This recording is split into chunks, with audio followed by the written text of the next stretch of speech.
Le courage, c'est oser être soi, libre, comme on est. Ne pas jouer le rôle, ne pas rentrer dans le rôle. La formule la plus choc que j'ai entendue sur ça, elle vient de Jean Guéhenno. La vraie trahison est de suivre le monde comme il va et d'employer son esprit à le justifier. La vie a commencé en gros il y a 4,5 milliards d'années, en gros.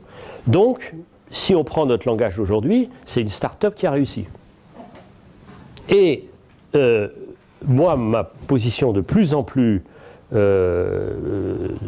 déterminée est de dire tout ce qui s'éloigne de la vie, méfions-nous.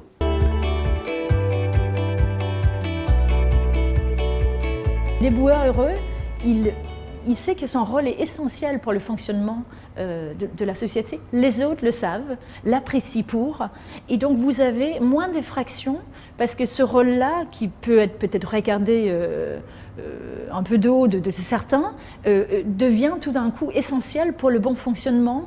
Et ça crée une société plus en harmonie.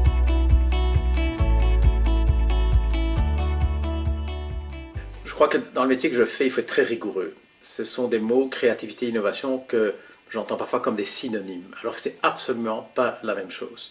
Je crois qu'innover, c'est changer les choses. Être créatif, c'est changer la manière de voir les choses. On est dans deux mondes complètement différents. L'innovation, c'est dans le champ de la réalité. C'est comme un restaurateur qui change sa carte, ou, je sais pas moi, ou un éditeur de livres qui traduit tout en portugais.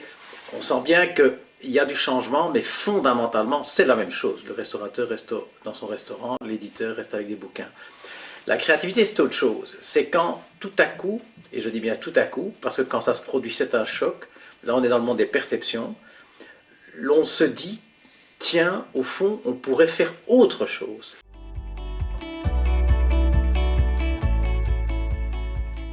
Alors, c'est trop de connaissances avec trop peu de sagesse. C'est Isaac Asimov qui a dit ça, une civilisation qui produit beaucoup de connaissances et peu de sagesse, elle est vouée à l'extinction. Et donc, évidemment, l'enjeu, c'est d'avoir un bon ratio connaissances-technologie. Sinon, une civilisation qui est très technologiquement avancée et qui n'a aucune sagesse, ça vous donne le Japon pendant la Deuxième Guerre mondiale ou l'Allemagne. Dans les deux cas, très technologiquement avancé, très inhumain. Donc, il faut bien maintenir un bon rapport entre sagesse et technologie.